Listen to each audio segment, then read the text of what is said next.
Good evening, race fans, and welcome in once again for another fun-filled evening of live iRacing on VirtualRacing.Network. Tonight, it's Tuesday, so that means we are back in town with the BRB Buttkicker Cup Series.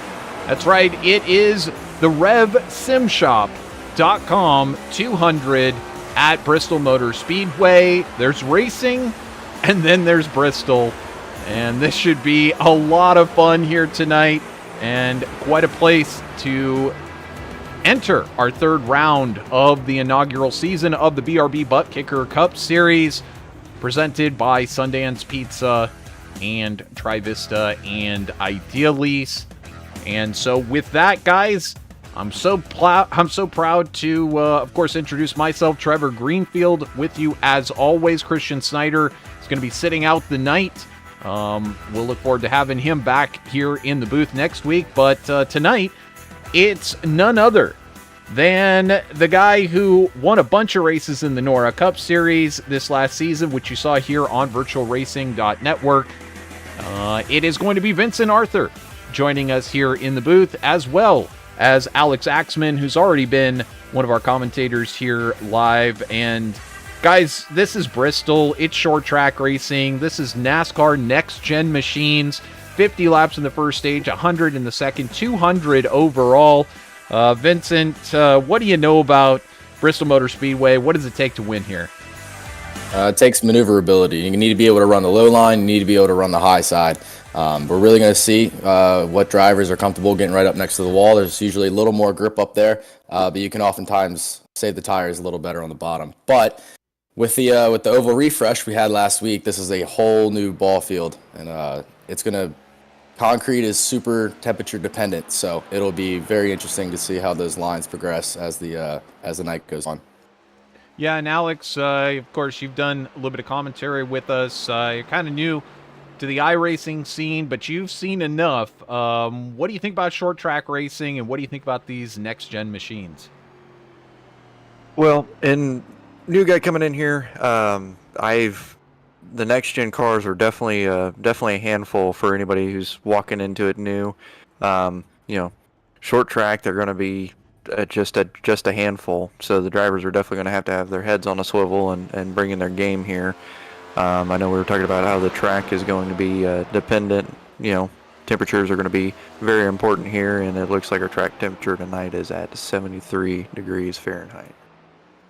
Yeah, nice and cool, and obviously that hopefully should keep it cool under the collars for some of these drivers, as it can get quite frustrating out there to not get your way for so many laps in a row, but you got to stay cool and calm and collected till the very end. Hey, Ronnie Norman was just on the screen. He's so far second fastest, as we await maybe one more driver that might head out there, try and take a qualifying effort. Vincent, you, of course, competed with Ronnie Norman as your teammate over in the NORA Series. You've seen this guy in action. You've raced close with him. He's somebody who you can never count out of taking a potential win here tonight. Oh, yeah, they call him Stormin' Ronnie Norman. I don't know who initially gave it to him. I think it was Christian. But, yeah, Ronnie's one of those guys where he's a smart driver. He's going to stay around. He's not going to get into early chaos, and he's going to be there when it counts, kind of like Kevin Harvick back in the day.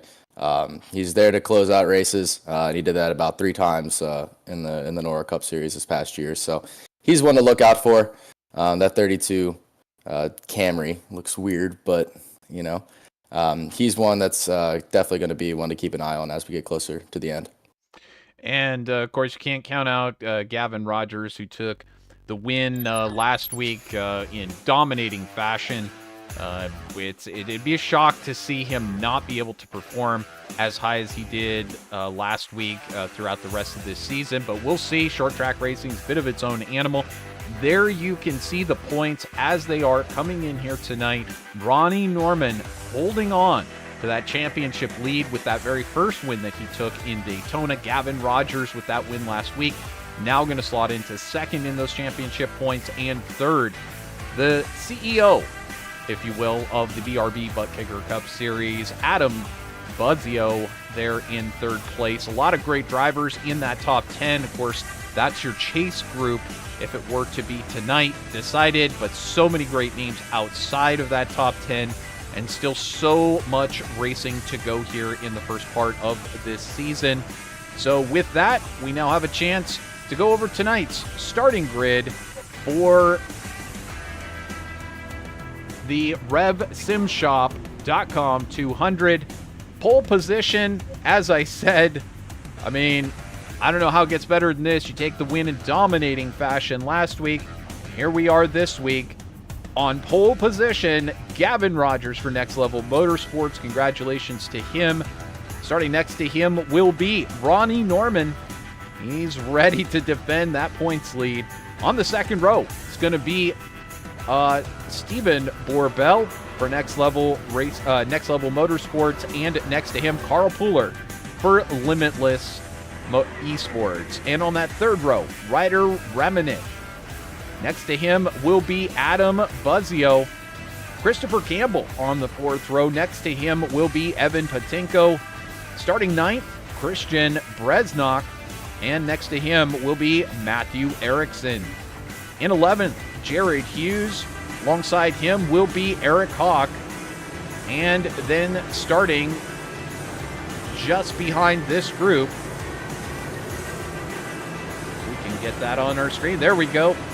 It's going to be Jeremy Clapper Newell. Alongside him, Zachary King. Bill Hales will start next to Nicholas Renner, who did not take a time in qualifying, so a little bit of an abbreviated group, but you know what that means. Probably less of a chance that we're going to get all those cautions here tonight. Hopefully a lot cleaner racing out there. And certainly, you know, you can breathe a little bit easier with all of this tight racing that we expect here tonight. You know, Vincent, the butterflies start to come up. You're sitting in the cockpit right now, and you're getting ready for the start. What are you thinking as you come up here? You've started the pole position so many times at these tracks. Yeah, it's really just trying to get out in front of the chaos. You never really know what the tires are going to do initially off the jump, and you don't know what the drivers are going to do around you. So trying to get out in front, get a lead, keep it, that's going to be the biggest key to success here tonight. And this is one of the tracks where it's very high loading in the corner, and then you unload very quickly on the straightaways. So be watching out for a lot of guys getting super loose off the corner, and see if they're able to save it or not. That is the keys. Here we go. Green flag in the hands of Barney the Flag Man, and we are green, green, green here for the third round. The BRB Buttkicker Cup Series. Gavin Rogers out to a solid lead on that start. Front of the group already forming up, a little bit more spacing as you get back into the field. Everybody just trying to be a little bit careful here in the early going. And one of the things with these cars is I was running a couple laps in practice, and they're hitting the rev limiter pretty heavy, especially if you're running the high side. So expect these guys to stay on the bottom, use all of that engine without limiting or without hitting the rev limiter before the end of the straights. As we jump on board here with Evan Patinko, he's trying to run that high side. He may have seen a little bit of what you're talking about in practice. He likes to run that higher groove. We'll see how these drivers manage their tires through this first stage. Again, for 50 laps in this first stage. Patinko now slotting in. Now that traffic is cleared a little bit, we're settling in to a little bit more single file action as Gavin Rogers sets the pace here, although Ronnie Norman that time by fastest lap of this young race so far, just 4 laps in, 5 now in the books. And here comes Ronnie Norman. He's looking a little aggressive early on. He's going to go to the high side on Gavin Rogers, and he's going to take the lead. No problem for Stormin' Ronnie Norman. Yeah, I like that move there. Hopped on his outside. It looked like Gavin just laid over and gave him the spot. It is very, very early, so looks like Ronnie's going to go back down to the low side, which I like that move right there. And we'll see. He's pulling away. He is putting down some storming laps right now. We'll see if the tires are able to hold on. Well, and as you know, Vincent, these drivers may be going for everything that they can in the early going, trying to get this first stage, get the maximum amount of points. Of course, top drivers in the stage taking those bonus points, and how crucial those bonus points are as you get towards the end of the season to keep yourself in that chase group. No guarantees that you'll be able to perform well at the end if you get wrecked out, so why not go for it early on? Absolutely. You got to get as many points as you can early because you never know what's going to happen later in the season. And if you do have that one bad race, it's always nice to have a little bit of insurance. Well, Alex, this is one of those races where you're going to have a lot of tire management to do through the course of the stage. Of course, in the third and final stage, that's when it's really going to be apparent. But, you know, right now, so far, everything's really clean out there. Do you think use the tires early, or do you think save it for the last 10 laps or so? Well, I think for the first couple stages, these drivers are going to drive hard. I think your tire conservation is definitely going to come in that last stage, and definitely probably going to be a lot more conservative coming out. And I'm sure that lower line is probably going to eat on them tires a little bit harder. You might see the line kind of shift. Guys probably running the higher line just a little bit more to try to save those tires. And that's where the grip's at. So when the tires start getting worn out, that's where they're going to push to. So we might see that shift later on. I think right now it's the game of cat and mouse and who can get out there the fastest and who can hold it. Well, I'm taking a look back through the field. A lot of names still yet to come forward. We've got Bill Hales, who's been such a top performer thus far in this young season. Right now closing up on the back of Zachary King, but he is hanging out in the very back, perhaps just trying to save everything, save all that equipment for the end of this race. He might be coming forward, though, so we'll keep an eye on him. Stephen Borbell, a little bit further forward, up in 5th place right now. He's got a rearview mirror filled with Ryder Reminick. So this is starting to tighten up here in the middle of this pack.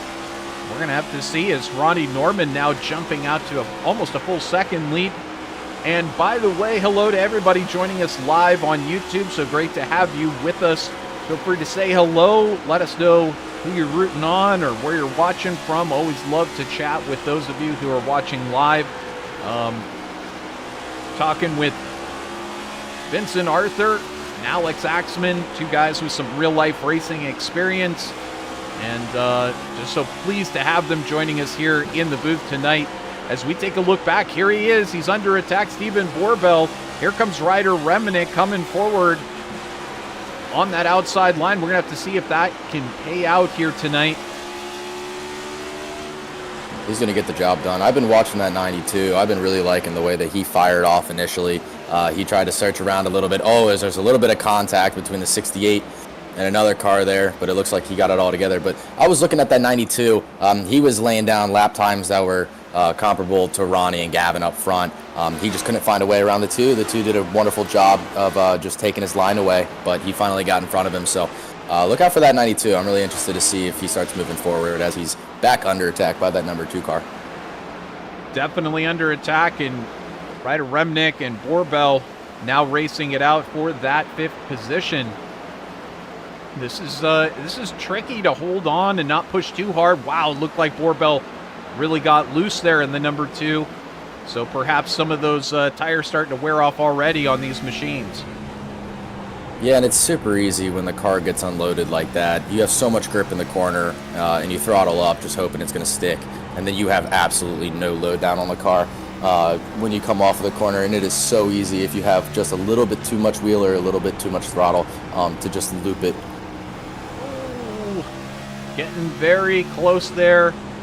And you got to stay very much under control if you're going to be chasing down one of these cars in front, as it looks like side-by-side battle here for this 5th position. There's some more side-by-side battling a little bit further back between Christopher Campbell and Jeremy Clapper Newell as well, but he manages to get by. Borbell does, and it looks like now there's a little bit more contact as they get by, but 92 there of Ryder Remnick now under attack from Evan Patinko.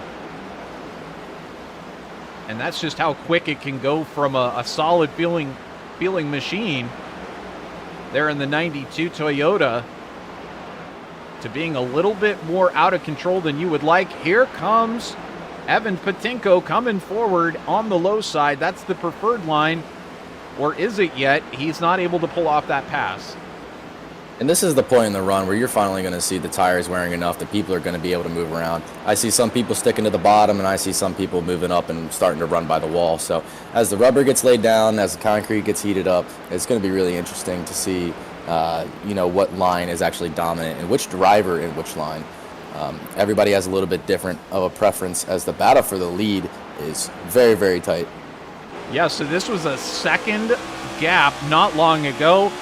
Did he use his tires a little early, thinking there might be cautions? Ronnie Norman now has an absolute rear windshield filled with that number 77 Ford of Gavin Rogers. Rogers looking high, looking low. He's going to try to squeeze the gap on that outside line. He's not able to do so, but there he does manage to get the car to the outside on Ronnie Norman. He's going to carry that speed through the corner, run that really high line, and carry a lot of speed off. He's back in the lead of this race. Yeah, I think Ronnie and that 92 car, they were both prime examples of short run cars. They're going to go, and they ran very, very hard, very, very early, and now they're paying the price for it now that we didn't have any yellows. But the saving grace for them is they have the stage yellow in 15 laps. It is coming up in a hurry. As you can see, Carl Pooler now using up some of his reserve of tires to try to get around Adam Buzzio. There's Pooler on the low side in the 71, trying to work on Buzzio in the 5. Not able to pull off that pass. He's going to slot back in line. And Buzzio He's going up right next to the wall. I was not leaving an inch. Well, I know you love running up there next to that wall, Vincent, but here at Bristol, that's a little scary. Oh, yeah, it's a risk versus reward thing. I definitely like getting up against the boards, but, here we are 37 laps into a 200-lap race, and these cars are resilient, and they're not as aero-dependent in the skew as the Gen 6 were, so you get away with a little bit more, but still, you go up there and you touch that wall one time, and then your confidence in the car is a little shaken there. So risk versus reward, I think it's a little early to be right up against the boards, but if he's able to make it work, then he's able to make it work. And we're starting to see now more, we're starting to get lap traffic in here too, which means the leaders are definitely going to have to play a shuffle game to get around the lap traffic and to keep up their fight, but doing a very good job. It looks like Gavin Rogers has now got a 1.5 second lead there over Ronnie Norman up at the lead. Certainly scary stuff if you're the rest of the field right now, watching Gavin Rogers repeat what he did last week. So we've got this side-by-side battle with Borbell and Buzzio for 4th position. Borbell comes forward, and he's going to take that 4th position. A little bit more side-by-side action back here. This is Bill Hales, Jeremy Clapper Newell in the 13, and Jared Hughes. And there's the 13 of Clapper Newell going around and bringing out our first caution. There was definitely some contact with Jared Hughes. And we have our first caution of the event. The Rev Sim Shop 200. Let's take a look back here and see exactly what happened, guys. Looks like they go down in the corner. It's against the wall. Looks like the 13 just got up a little bit, and Netcode took care of the rest. Yeah, Clapper Newell just kind of drifting up the track there. Alex, it's one of those things where you got all the mirrors, you got the spotter, but it's still a little difficult to tell when you're exiting the corner exactly where the other cars are in position in your car. Oh, for sure. And being, when you're on the pass and you're on the lead car, it can be very hard to tell sometimes too, especially when you feel like, okay, I'm up and around him, and you go to move up to that high line and his front end is still there. And I think that's kind of what happened. It looks like he went to move up to the high line and just wasn't quite clear, and that's what ultimately is going to bring that out. Well, certainly we had a great run there in the first part of this stage, and I'd love to give a big shout out to those of you who are watching us live there on YouTube. Richard Wolsifer, one of the great competitors here in the BRB Buttkicker Cup Series, checking in and letting us know, unfortunately, he had to work, and he's having to miss this. I know none of us know what that's all about, but unfortunate for the competitor there, Richard. Look forward to getting you back in here, and, well, they owe you overtime anyway, so treat yourself right, get a new piece of sim racing equipment. Also, great to have you joining us, Donna Lee. Thanks so much for checking in. Go number 77, Gavin Rogers. Well, he's got some extra luck, and as a result, he's having a very good run here in this first stage. Now, we are seeing Clapper Newell, Zachary King in the pits, etc. Do you think as we come back to green, this is going to leave Rogers a little exposed to a potential jump from Ronnie Norman? Yeah, I think with the old tires, it's going to be, less of an advantage that Ronnie, or less of an advantage for Ronnie than say if they were both on fresh tires. But what I really like here is, like you had mentioned, stage points versus track position. We really see the people who are staying out here. They're the ones who are going for the stage points, who are playing that very, very long game. And you got some gamblers in the back who pit and took tires here. The stage is only in 4 laps or 5 if they count the lap 50 as the last lap of the stage. So it'll be really, really interesting here to see the cycle, and then to see if Ronnie and all of these guys who are at the front now can get back to the front after they pit and cycle behind those guys who pit this last caution. Yeah, and very interesting to see nobody, just a couple of drivers taking that gamble to get all new tires. Of course, they'll be the ones who will be leading, assuming they don't pit at the stage caution. I know we've seen that to great effect over in Nora and Icon, etc. here on VirtualRacing.Network, but some of these drivers really just getting up to speed with the stage cautions, as they don't do that in the official racing, just in the leagues. But here we go, green flag back in the air. We're go here again as Stephen Borbell gets the jump on Ronnie Norman, and he's going to try the high side. Is he going to pull it off? He is. He traps Norman down on the low line and moved Borbell up into second. So it's Norman who lays exposed as Borbell's better tires able to get him that pass and get it done. A little bit further back, there's Pooler and Buzzio fighting it out for 4th place. And it looks like Pooler going to move himself back into that 4th.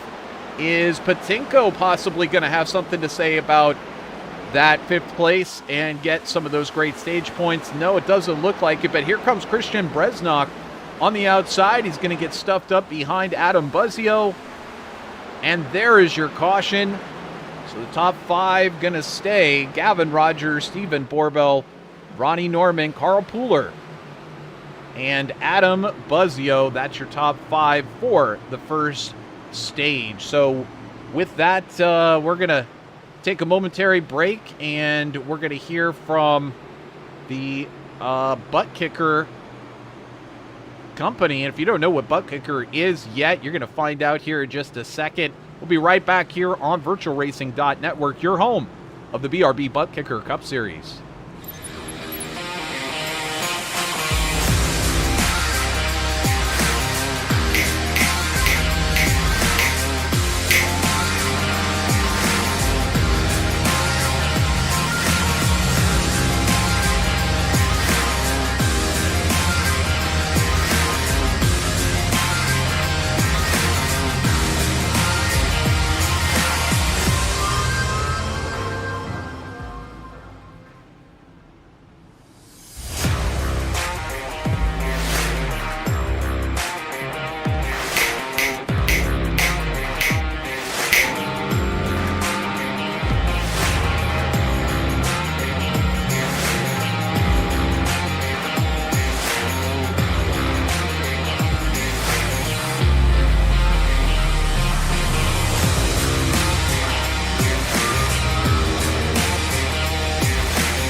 Welcome back live here on VirtualRacing.Network. You're watching round 3 of the inaugural BRB Buttkicker Cup Series. And tonight's race, the RevSimShop.com 200. You're going to find out a lot more about Rev Sim Shop here in a minute. But guys, let's talk about Buttkicker for just a second. First of all, is that a piece of gear that you own? And second of all, for the realism standpoint, is it something you might entertain getting in the future? Definitely for the realism factor. I personally do not run any Buttkicker gear at the moment, but I know it's been very prevalent within my racing career. I raced against Boyd Hogan for a number of years, and one of his primary sponsors was Buttkicker. So I definitely saw a butt kicker on the track a lot, and I know we actually do use that in our shop sim. So it is a great product to increase the realism, and yeah, it's a great way to have that motion and have that vibration without breaking your bank. Alex, you tried one of those things yet? I'm still working on the budget stuff. I'm still new into iRacing, so I have not had the opportunity to experience it. But it's definitely on my list for budget friendly sim setups, and they come in at a pretty impressive price point when you're looking at actually building a sim rig for iRacing. As when you're looking at other options, I think Buttkicker is probably one of the better ones out there for the price that you're coming in at. And looking at this pack here, seems like most everybody's out of the pits, and I know we had mentioned it earlier, but Bill Hales, who was hanging out in the back of the pack at the very start, has now moved up 8 positions, and he might be making a better run here as he's climbing up into 6th place coming out of this. So everybody's on a fresh set of tires, so this might be the time he makes a move. I don't know, but I'm curious to see what he has to come up with this. So he's been a very competitive force throughout this first part of the season. So let's see what Mr. Hales has in it for us today as we go to our green flag in just a moment. Absolutely. We jump on board with Bill Hales. This is what he's seeing as this race gets restarted. Rogers out to a good lead already. Norman and Borbell now fighting it out for that second position up in front, and Pooler also into that battle as well. It's hot and heavy. It's chaotic right now here at the front as everybody's shuffling around trying to get position for this restart. Norman slotting back into 2nd place with Borbell back into 3rd, and Buzzio in 4th place. I'm really interested to see if Ronnie learned anything he's going to take for this next run, as he's trying to pull that same move on Rogers as he did the first run. He's up to the high side. Let's see if he's going to clear him. He's going to be the new leader here. So now that he's out in front, he's got the clean air. Let's see if he's able to learn from his mistakes from this past run and keep the tires running just a little bit better. Well, and again, the question was, Rogers able to just manage those tires over that first stage and then come back at the end and take the stage victory. Is Norman jumping out too early?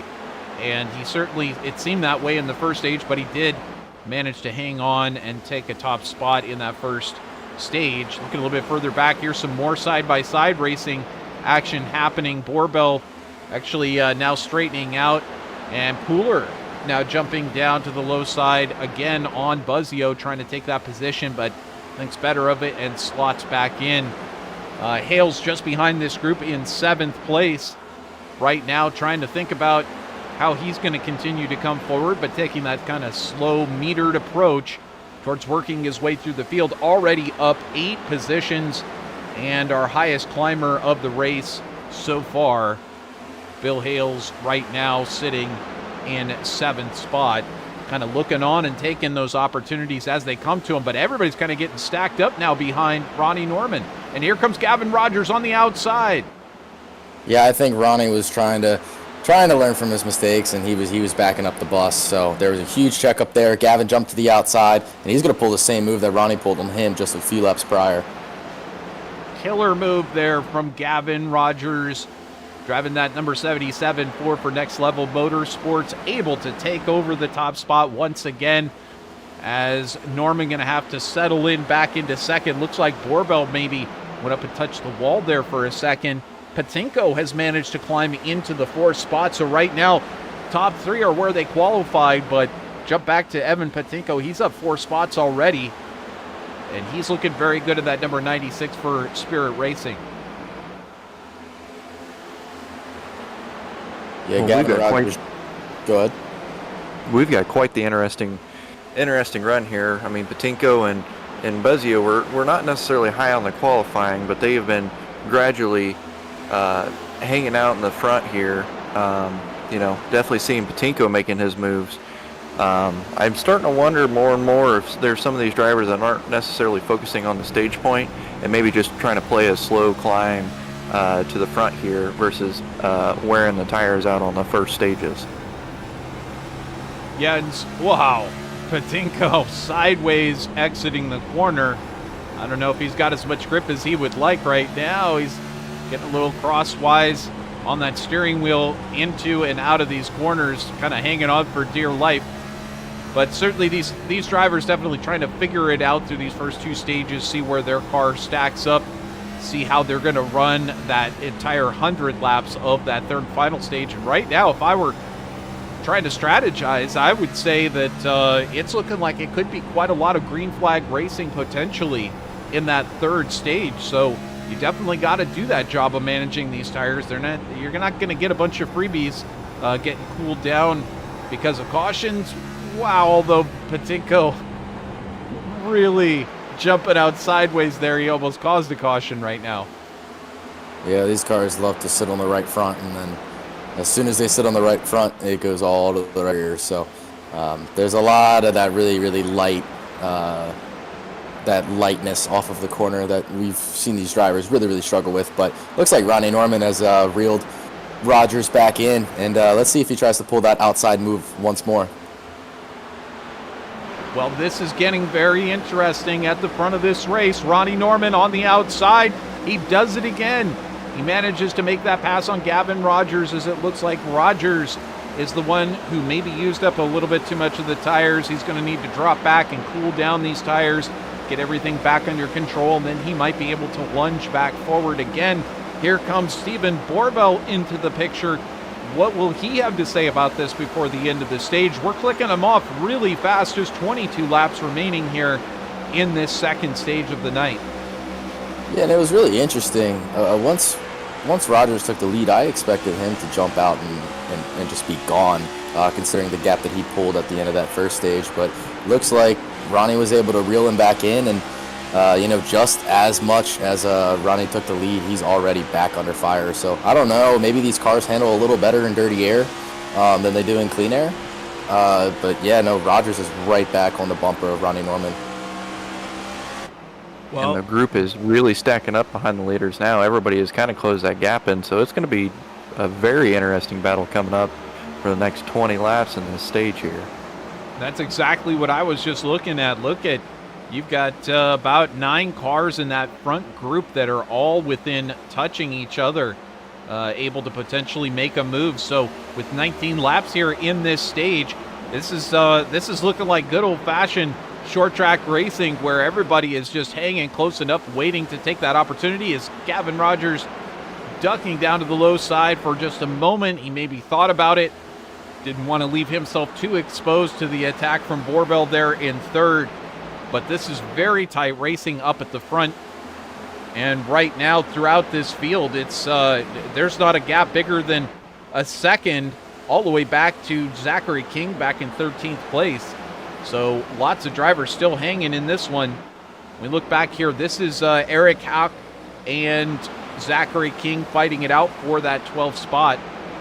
You see just in front there, Ryder Reminick trying to hold on through this stage, but it's easier said than done and could be very easily lost here in just a moment if you're not watching everything that's going on. Look how tight this battle is for first and second. Third and fourth right there, ready to do battle as well. It looks like Patinko possibly taking a look on the inside now. He tried the outside here. He's trying the outside through the corner. He's going to stuff his car in there on the outside. They're going to bang wheels as they come down the front straightaway, and Patinko thinks twice of it as they work their way around lap traffic. This is exciting stuff here, guys, and there's action all over this track. Yeah, and I had mentioned it during the pre-race, but iRacing just came out with this new oval refresh, and the whole idea of that was when you ever get a train of cars that just sit on the bottom, that heats up that lane. So that lane is a lot higher or a lot hotter than the higher lane. So the first car to go out there, they're going to have more grip. It's really just trying to pick the right time to go up there where you get the optimal tire saving, so you're not hitting the rev limiter on that straightaway, and you're also able to get all the benefit of the grip that is up there on that high side. And that was a perfect example of what iRacing was trying to do there. We saw the 96 jump up there, and now he's able to start pulling away. He was using that high side to get the position. Well, you got to love that realism effect really coming in, especially for you guys who do the real-life racing. It just adds that extra layer of realism that everybody's looking for when they go out there. They try to simulate the real-life thing. And, I mean, it's kind of like having to go back to square one with learning how to drive these cars. Everybody's got to go back and kind of figure it out, and certainly got to put in the laps to see where all of those changes may lie. You may not be able to run your favorite lines through these corners anymore. As Gavin Rogers gets a big run on Ronnie Norman, Norman shuts the door and closes him off. Yeah, he's going to try it again here. It looks like he's going to get to the outside, but we'll be able to see if he's able to clear here.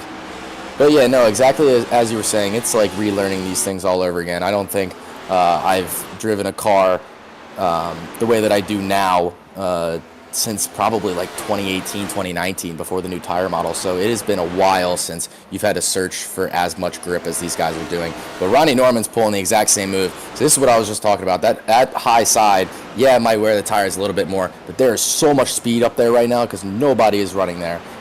So it looks like Ronnie Norman is going to try to take the lead here, which would be big, but there's only 5 laps to go in the stage. And they're clicking off very fast. You can tell Norman wants that stage victory. He didn't take it in the first stage despite leading. Gavin Rogers giving it all he's got to try to get up there and take that position from Norman, but Norman hanging on, and he may have found that pocket to run in up there on that high lane as nobody is willing to do it. Maybe if you gamble and you go to run up there, you know, close to that wall, it's there's some treasure up there if you get up close to that wall. Yeah, as long as you don't get in the marbles and put yourself in the wall, you'll be all right. Personally, I like running that middle lane and then cutting down low, but where Ronnie's running right now, you know, that's where the speed is. So it looks like Rogers followed him. They're going to hit some lap traffic here as they're coming to get the white flag on the stage. Oh, trying to get underneath the 22. Norman makes contact, and there's the yellow flag for the second stage, and Ronnie Norman had to earn that one as Gavin Rogers was hot on his heels. Terrific run from Stormin' Ronnie Norman for Full Send eSports to take the second stage victory. And I can't wait for this third stage to play out. Hopefully we get lots of green flag action because that was some exciting stuff. There you see your top 5, Norman, Rogers, Borbell, Patinko, and Buzzio. And with that, we're going to find out a little bit more here about RevSimShop.com. RevSimShop.com features a great selection of custom paints and templates for iRacing cars, including the NASCAR Next Gen cars raced in the BRB Buttkicker Cup Series. Also coming soon, custom designed button boxes and eSIM dashes. Check out www.revsimshop.com for more info. We're going to step aside for just a moment and collect our breaths and get ready for this third and final stage of tonight's race. The RevSimShop.com 200, and you get a chance to see some of those great paint schemes that are available for you at RevSimShop.com in our commercial break. So we'll be side by side. You won't miss a thing, and we'll be right back here on VirtualRacing.Network.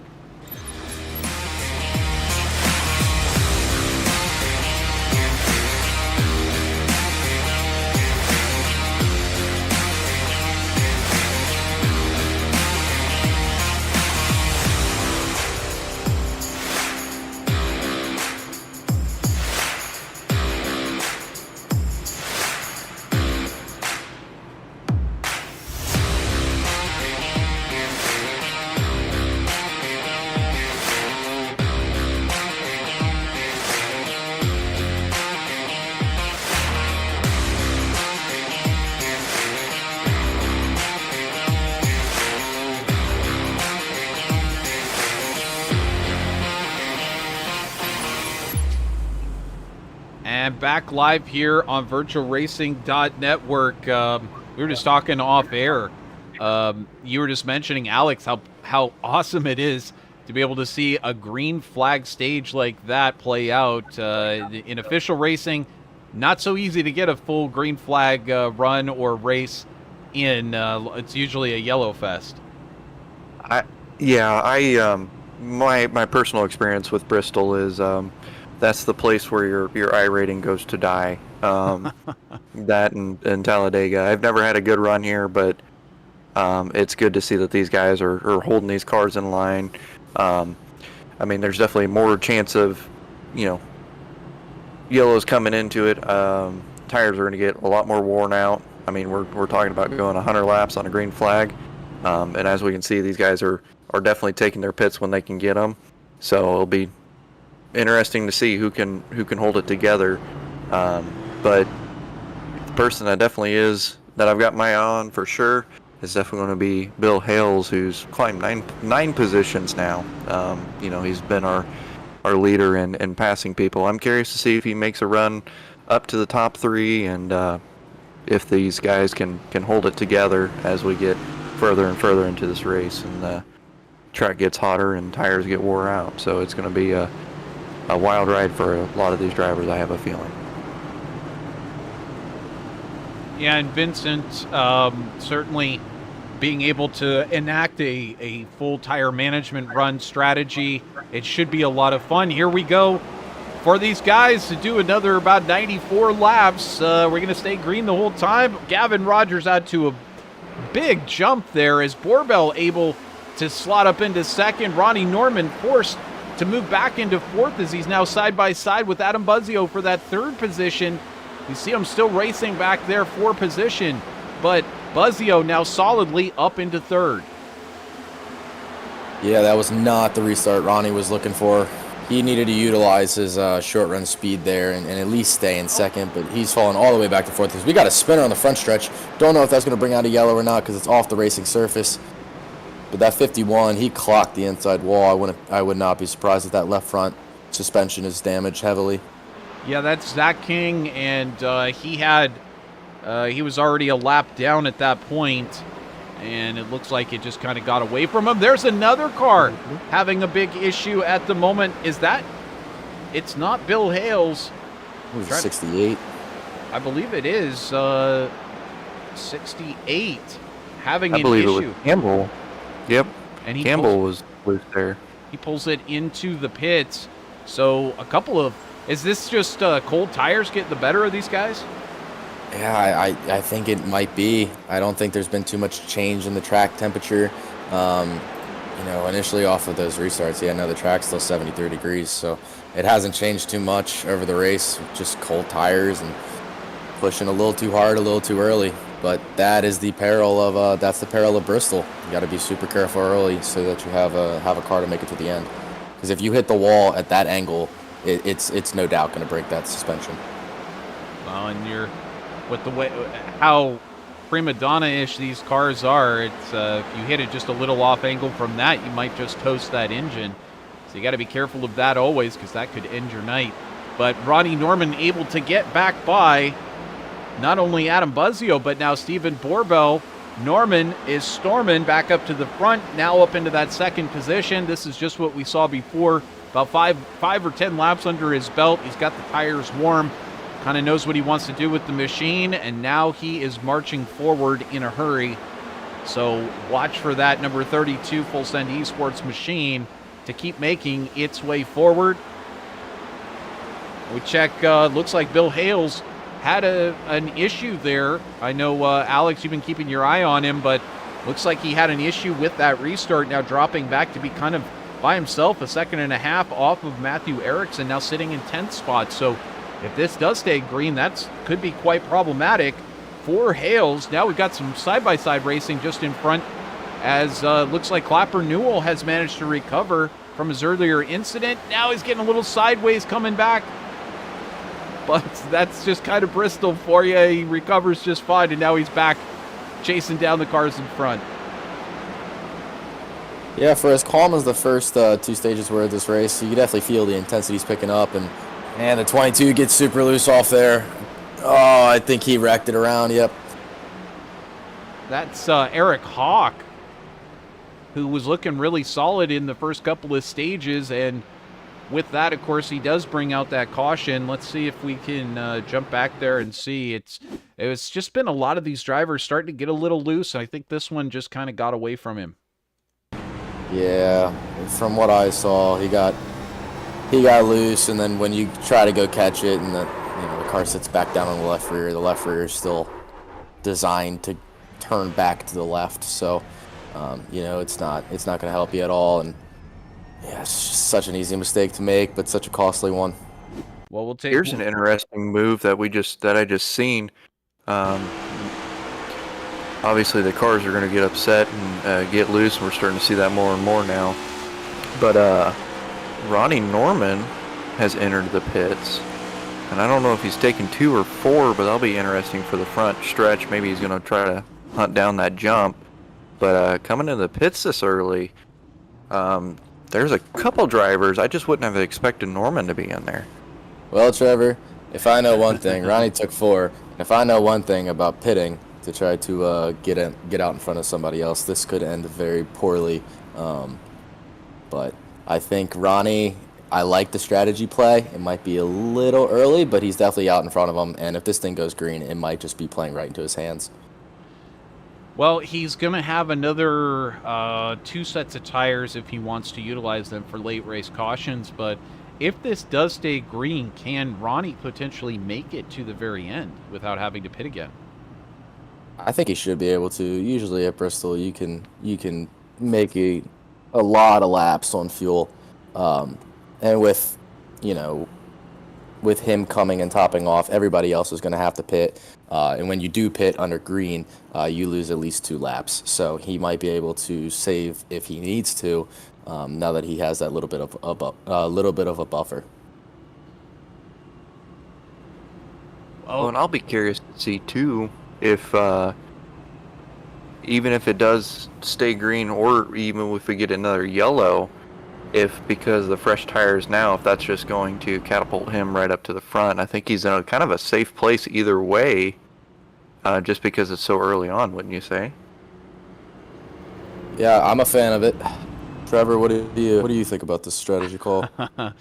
I think it's a definite gamble, and we've seen Ronnie make a few gambles like this before. But if Ronnie makes a gamble, there's usually fire where that smoke is. So it's an educated guess, and I would say that this is a good call from him. Again, the tires and managing those tires over the long run. We saw it in that first stage. Gavin was better at managing the tires, and that was the undoing for Ronnie at the end of 50 laps. We'll see. I mean, we're talking 75 laps potentially of green here. So it's hey, unfortunately I'm not the guy who has to make it all 75 laps on the same set of tires, if that's what the call is. But maybe it will play out, and maybe that'll be the ticket for the win. Right now, just want to say a big shout out again to everybody watching us live over on YouTube. Great to have you, Ashley Pooler, out there rooting on Carl Pooler, the wife, the heavily supporting wife of the sim racer Carl Pooler. And what more could you want than to have your wife in your corner rooting you on YouTube? Hey, here we go. Gavin Rogers back in the lead, and Adam Buzzio now manages to take it up to second place. Now, Next Level Motorsports 1, 2, 3 in this race. Yeah, and I wanted to say this right before the caution ended, just because I remembered it. But Ronnie Norman, I mean, he was sponsored by DraftKings Sportsbooks for most of the Norris season, so he knows a thing or two about betting. So I would trust him with the strategy call. Well, and Norman didn't lose very much at all. There he is right back into 6th place. So certainly not much track position lost. He's right back where he wants to be, with a shot at getting up there and getting towards the front. And he's got the freshest tires of the group. Yeah, now it's just time to make sure he doesn't go up there and blow his tires off too early. He has the advantage over all of these guys, but he needs to be patient and make sure he doesn't completely burn up all of his rubber trying to get to the lead. Well, and unfortunately, his teammates for Full Send eSports are behind him. That would be actually just Matthew Erickson out there tonight. But he's also going to have to contend with 3 teammates for Next Level Motorsports at the front of the group. And, of course, they can, in 3rd and 2nd place, they can try and run him as hard as possible to try to make him use up those tires. Here he is. He's going to try the first one. That's going to be Steven Borbell. Easy pickings for Ronnie Norman, who sets the fastest lap of the race. There, he's going to send it on Adam Buzzio on the outside. Is he going to take that position? You bet. Ronnie Norman back into 2nd place. It'll be interesting. He's been ripping that high side. He goes back down to the bottom now, but it'll be very interesting to watch him as he tries to chase down that 77. The amount of momentum he just had running through that group and moving through that pack was just wild. And the fact that he's doing it cleanly, these guys are out here fighting for it, and those tires look like they're paying off. I think it might have been a gamble one in his favor. Well, and you got to pick and choose. It's not just having a fast car with the newest tires. You got to pick and choose how you're going to slice through those top drivers and make sure you utilize the correct lane. But it seems like Norman has really favored that high side, and at least in short batches of laps, he's able to really put it to great success and get the maximum run through the corners.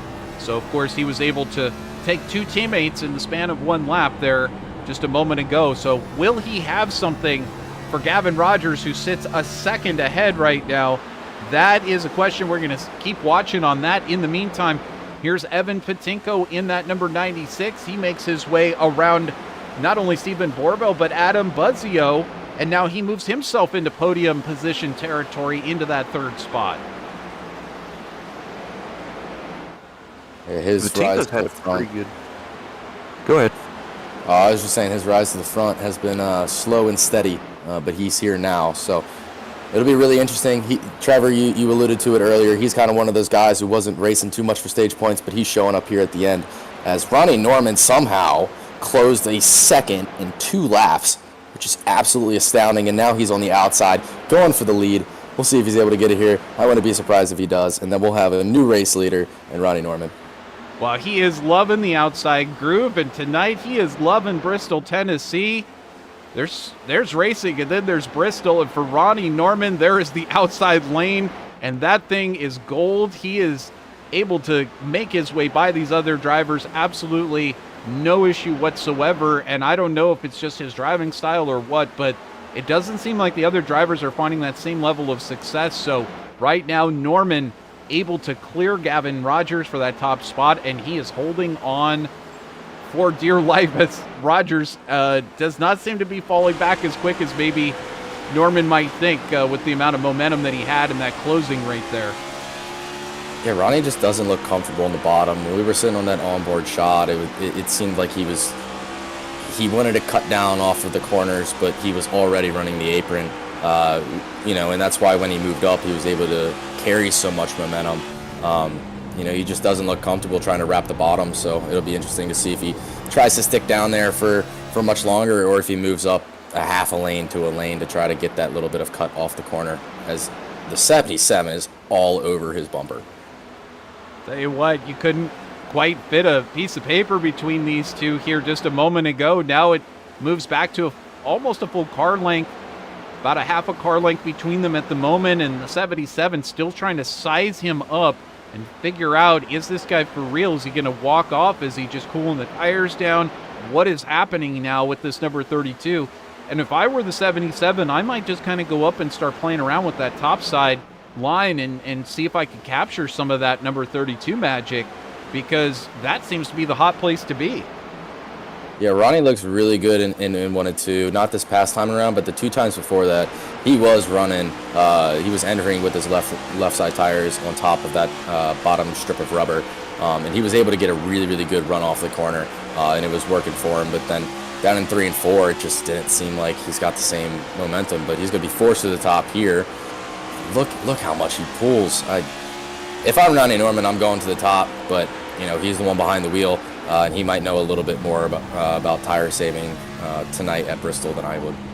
Whoa, on entry there, having to correct the car. And I was just going to say, let's watch the hands now for Ronnie Norman on board, as it's all about that wheel control and the stability coming into the corner. Even if it wants to jump a little sideways, how well do you walk with that car into the corner and manage to control it, and how smooth you can be. Ronnie, one of those very smooth drivers. He doesn't like it on edge, but at the same time, he's willing to work with a car that's on the edge if that's the fastest way to go around here. I know, Vincent, when you're behind the wheel, it doesn't matter. Loose is fast, and you get it done no matter how the car's set up for you. But certain drivers out here, they like it set a certain way, and this is playing right into Ronnie Norman's hands. Although here comes Stephen Borbell closing back in, and so does Adam Buzzio. Did these two, with Gavin Rogers and Ronnie Norman, did they wear each other's tires out? Yeah, I don't know why Ronnie hasn't gone back to the top, as he's back under fire, but. Man, it looks like it's gonna cost him, and maybe he's cooling down the tires and he's gonna make a charge at it late. But if I'm Ronnie Norman, I'm going back to the top and I'm trying to pull the biggest gap possible. You have the 20-lap tire advantage on these guys. You got to be able to use it instead of just running where it's clearly not working. With this new oval refresh, you can search around and try to find a lane that is, and that's what Ronnie needs to do inside that cockpit. Well, again, and let's just say that this does go green until the end. If Ronnie can make it and the others can't, especially with that 20-lap advantage on his tires, I mean, he doesn't even need to hang on to second place. He could cruise around in fourth, fifth place, wherever's most convenient to him. Because if these guys all have to pit, that is going to be 2 laps down for them at least. And he can basically cruise it on home. So we'll have to see how this all works out, tires and fuel wise, but right now it looks like Ronnie Norman still has that massive advantage of 20-lap newer tires. Yeah, but you can never trust that there's not going to be a yellow. I mean, in my personal experience in these fuel mileage races, even if those other people had to pit, I'm getting out, I'm getting in the lead, and then I'm saving from there, which may be what Ronnie was doing when he was backing up the pack there. But I don't want to leave anything to chance, especially with the qualifying time that Gavin put down. He has short run speed, but he also has a lot of long run speed. So if you're trying to save, I would rather be saving out in front than saving in second. Well, and something interesting I just seen is that Ryder Rimnick has come into the pits on green. I don't know if that's going to pay out in his favor, but he's been fighting off and on with other drivers for positions, and going on green. I don't know, this late in, I guess if it stays green, it might pay off in his favor, but, is that a move you would make, Vincent, there? If you have to pit, at least give myself time to use the tires. So I like that call. I don't know the fuel strategy. I don't know the fuel situation for these guys. But if these guys do still have to pit, I really, really like that strategy call. Well, here we go again. Ronnie Norman takes to the high side, just like you were talking about. He forces Gavin Rogers to stay low. Rogers almost swaps ends, and Ronnie Norman sails it by on the outside once again to the lead. He's just so strong up there.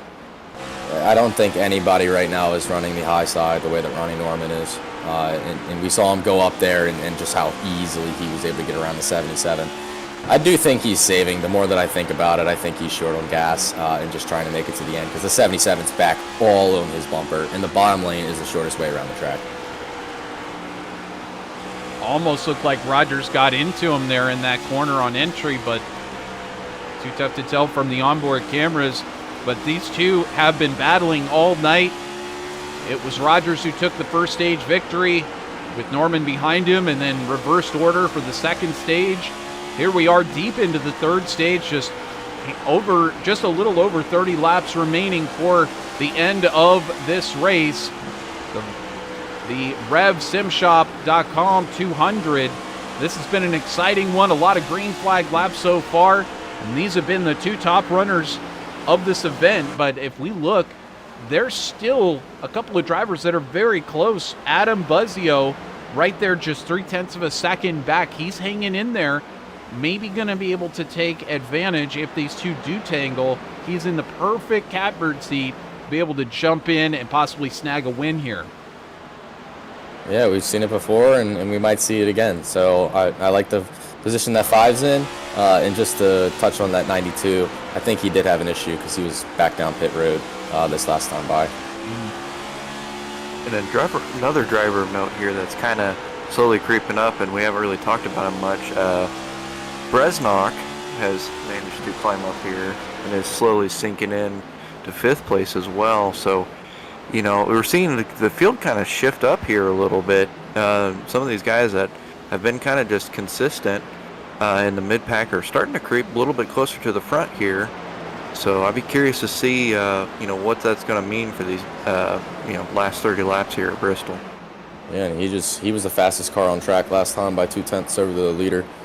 So it'll be interesting to see if he's able to close that gap. And maybe he was saving this whole time. Maybe the fuel situation wasn't what I was initially expecting. And, he was back there saving the whole time, and now he's able to unleash the beast. Well, I have it on good word. He saved his supply of fruit stripes for this third and final stage, and so he is having the sugar high of his life right now, pushing that pedal through the floor. Right now, Ronnie Norman, though, up in front and in control, but will he be able to hold out for the last 25 laps of this race? Gavin Rogers keeping him in his sights as they continue to work their way through lap traffic. This race is ticking off so quickly with all these green flag laps. Norman may have what it takes, as it looks like Gavin had to really take evasive action to get around that lap car. That is just insane. Ronnie moved up to the high side for one corner and was 2.5 tenths faster than he was the lap prior running the bottom.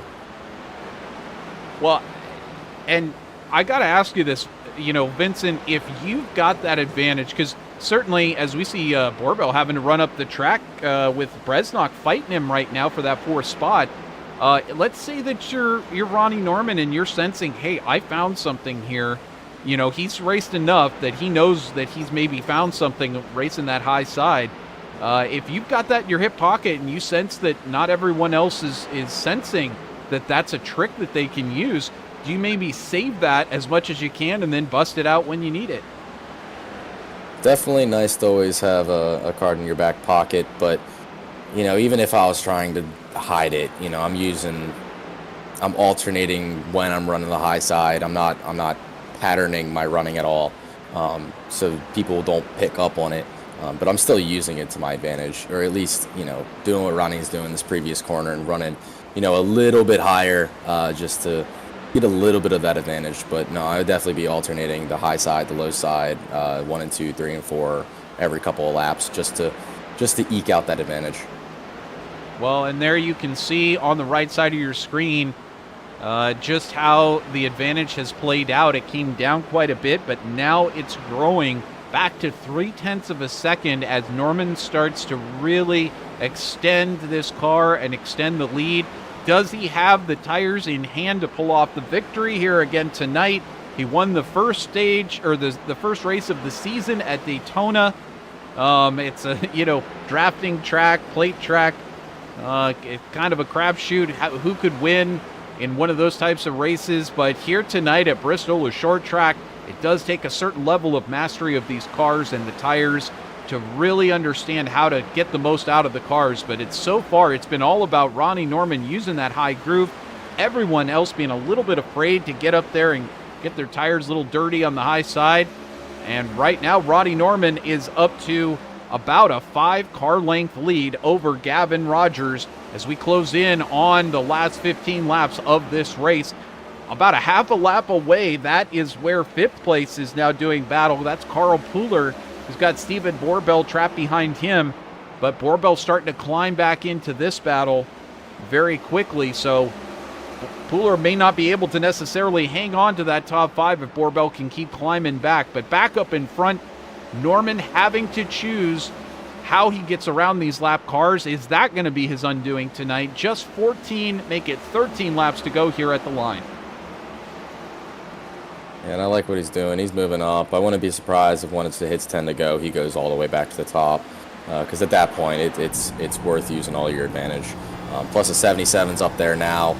Once he gets around the 96, if I'm Ronnie, I'm going back to the top, and I'm using everything that's left in these tires. Just to give you an idea of the pace out there, they've just put Evan Patinko for Spirit Racing in 7th place down a lap. So the top 2 drivers really speeding around Bristol Motor Speedway at a rapid pace. But Gavin Rogers continues to drift back a little bit, and just as soon as I say that, he starts to climb back in. But now Gavin's starting to experiment, drifting up a little bit higher on the track.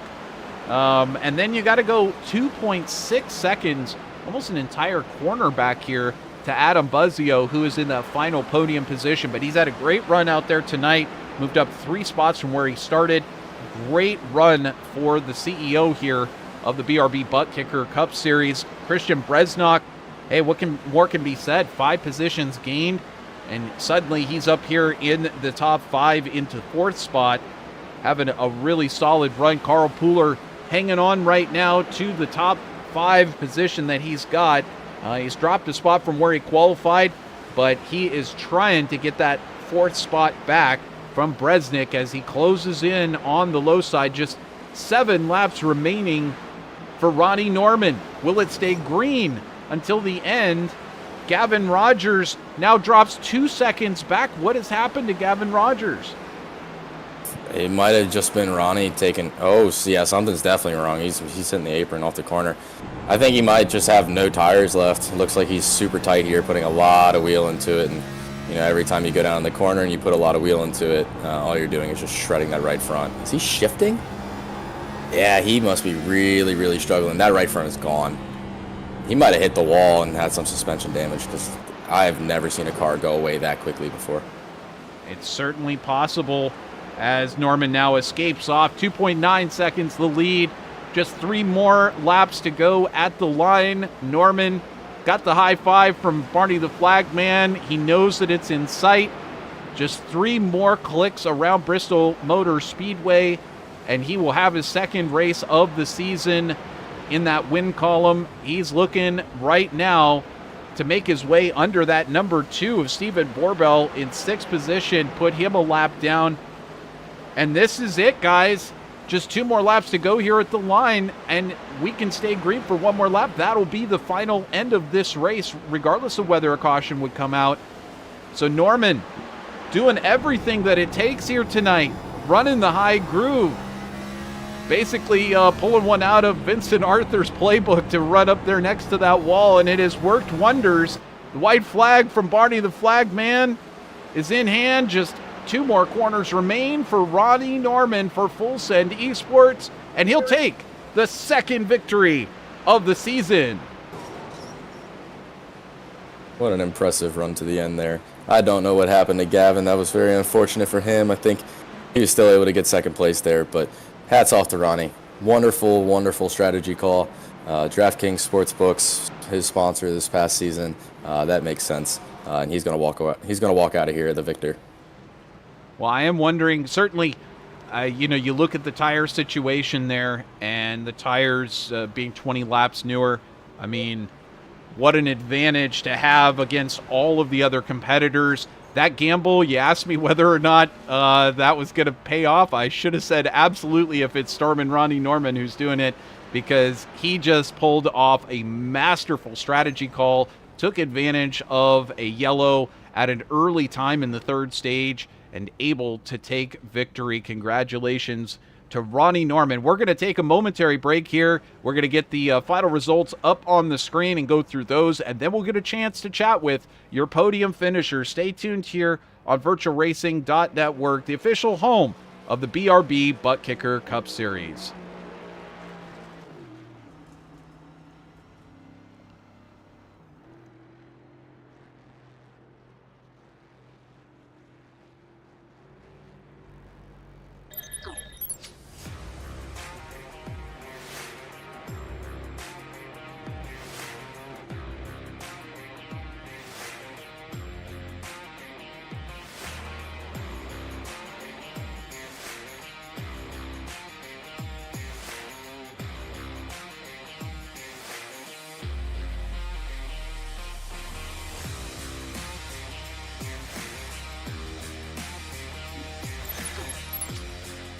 And welcome back here on VirtualRacing.Network. You saw it live. What an exciting race.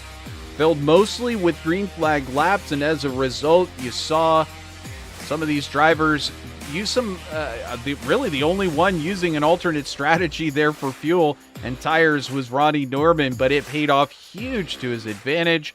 However, 2nd place and 3rd place going to Next Level Motorsports teammates of Gavin Rogers and Adam Buzzio. It'll be so fun to talk with them here coming up very shortly in the RevSimShop.com post-race discussion. And, of course, then looking in 4th place, it's Carl Pooler for Limitless eSports. 5th place, going to Christian Bresnock. 6th place, Stephen Borbell. 7th, Evan Patinko. 8th goes to Bill Hales. 9th, Jeremy Clapper Newell. 10th going to Jared Hughes. 11th, Matthew Erickson. 12th, Ryder Remenek. 13th to Eric Hauk. 14th to Christopher Campbell. 15th, Zachary King.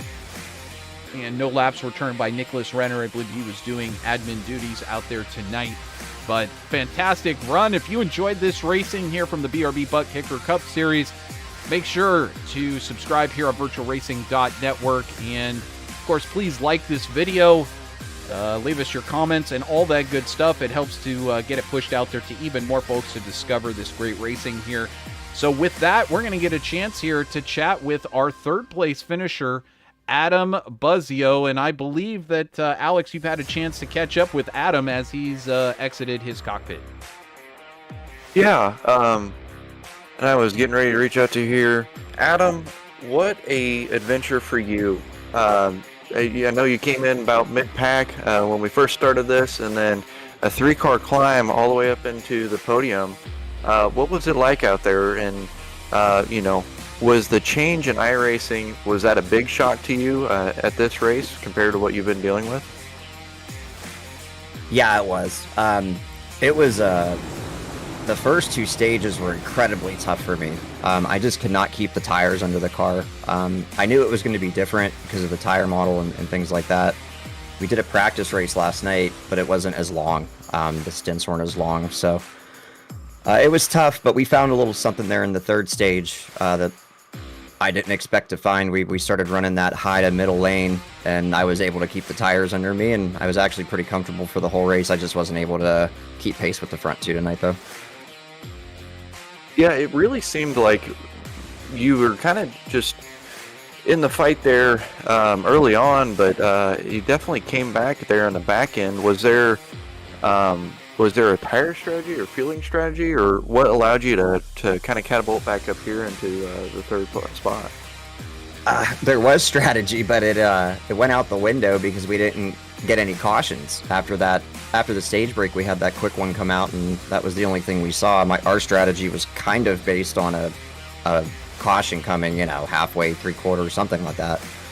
But we took off really good in the 3rd stage. We made a couple passes, and we were able to save our stuff a little bit better than the guys behind us and make our way through lap traffic. Lap traffic got tough there at the end too. I got caught beside a couple guys, and they put up a good fight. So it's good to see them out there fighting too.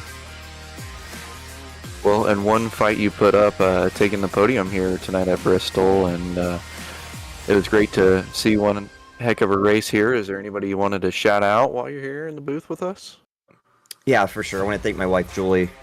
Thank you guys for the great broadcast. I said it last week. I'll say it again. You guys are doing fantastic. Really appreciate everything. I want to thank Buttkicker, Sundance Pizza, Trivist, and Idealies for being our sponsors this season.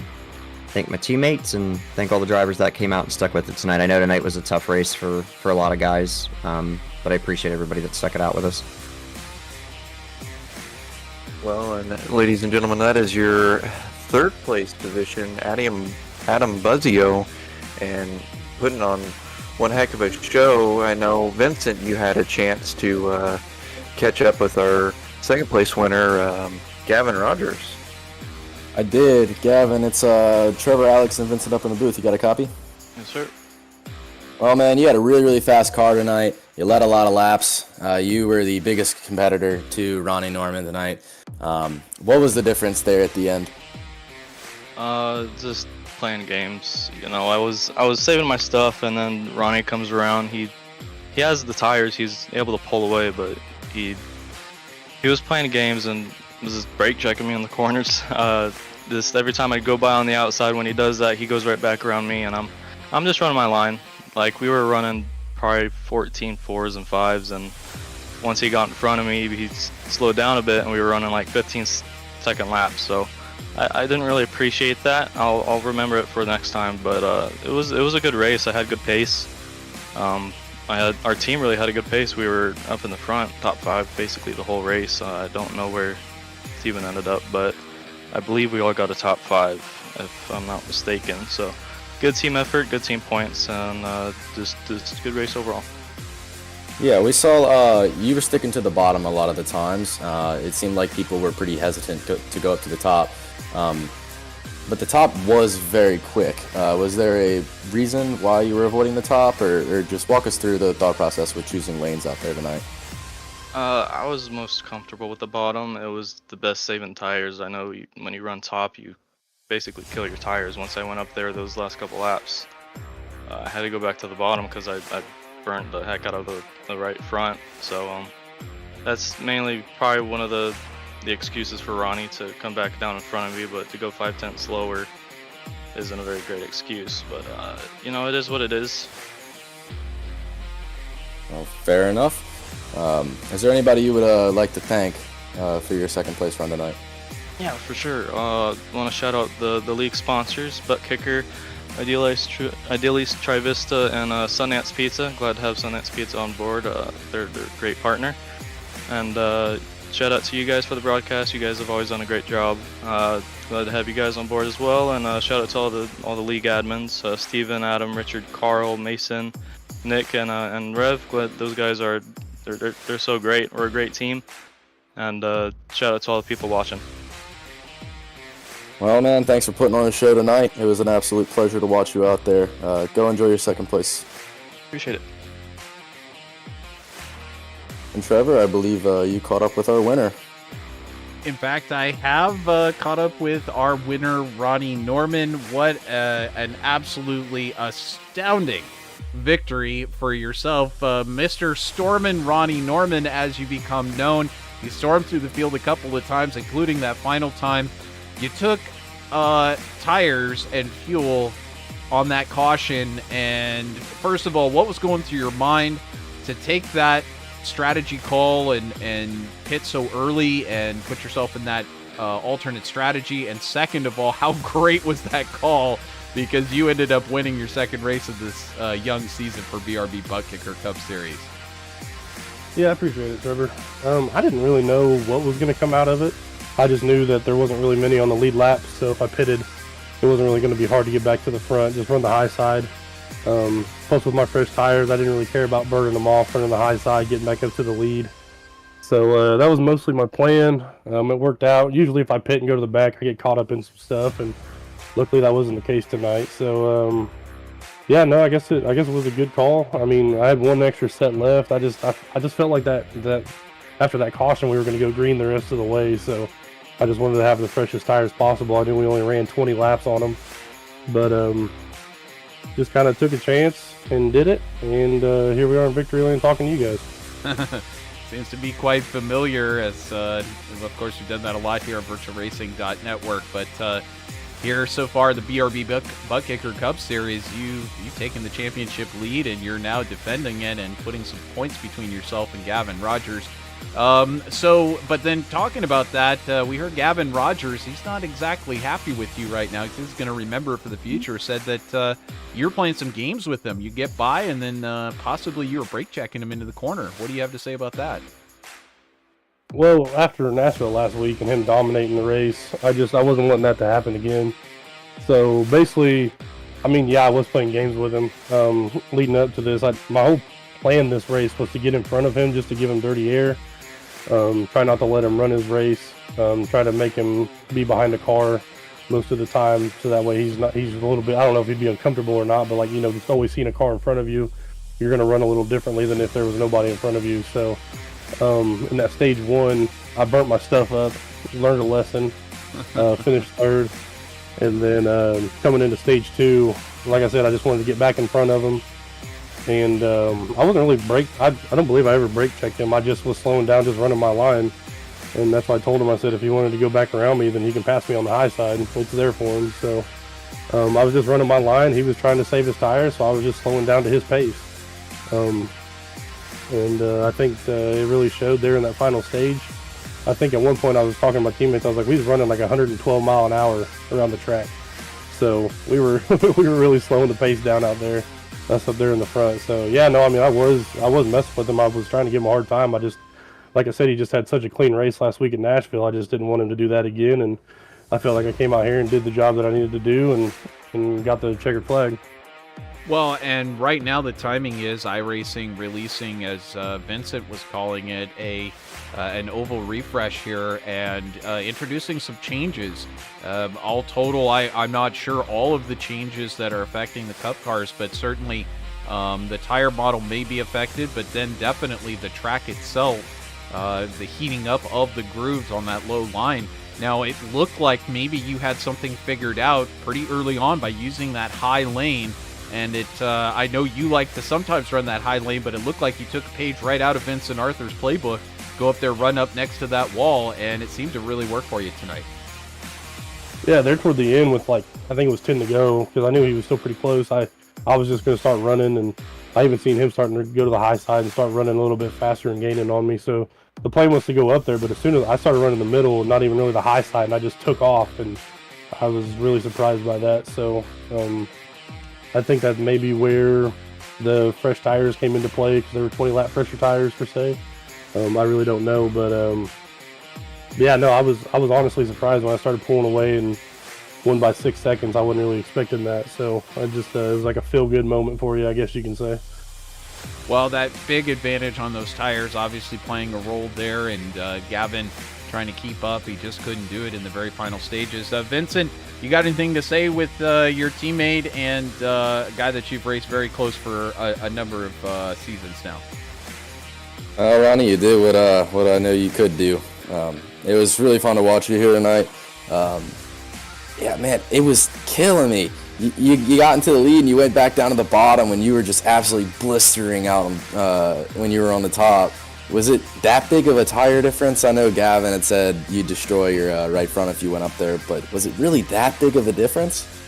From what I mean, I can't remember exactly what I ran. In the first stage, my tires were, I think I got them down to 71.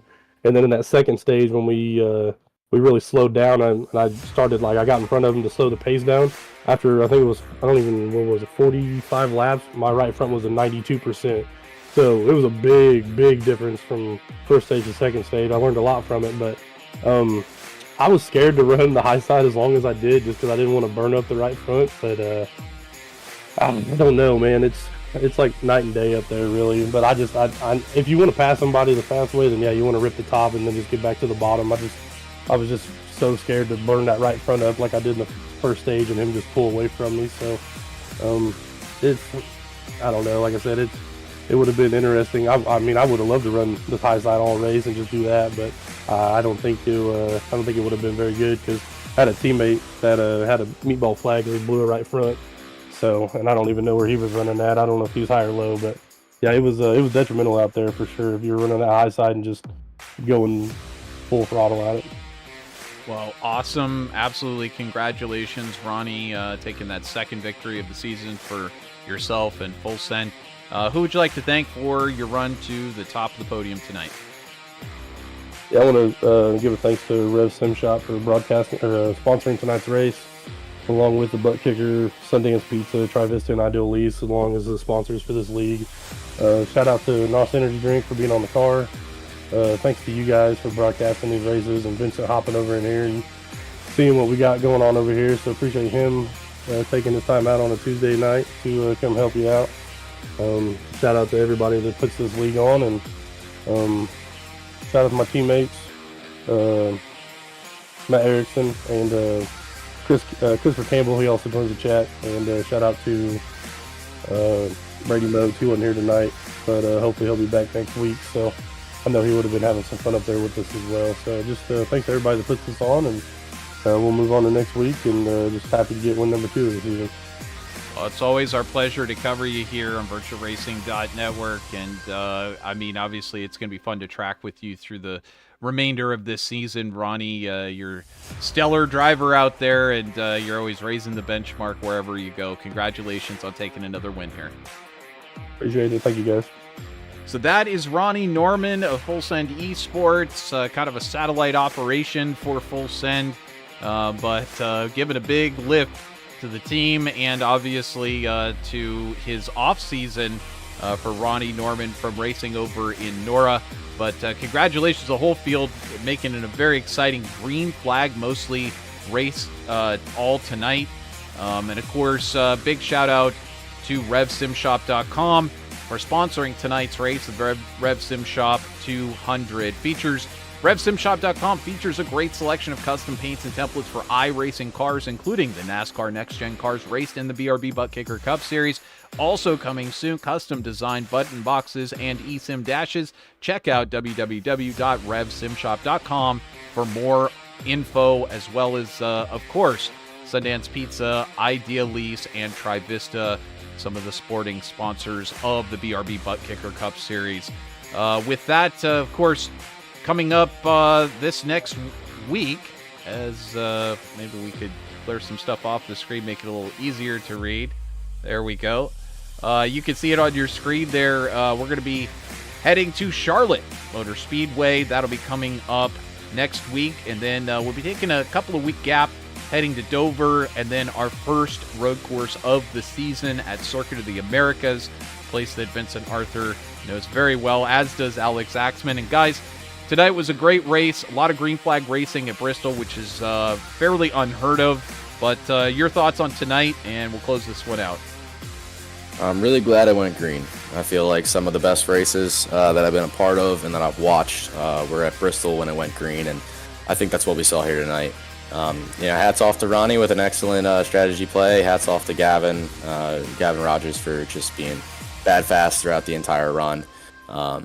It was a great showing. I'm really glad I got to hop up in the booth with you tonight. I appreciate the opportunity. And it'd be really interesting to see. I might be following this series a little more closely here in the next coming weeks. Alex, what were your thoughts on tonight? And I tell you what a show we had tonight. I'm glad to be back up in the booth with you again, Trevor, and coming out here and casting. And I'm so glad we get to sit here and watch, the show that these drivers put on today.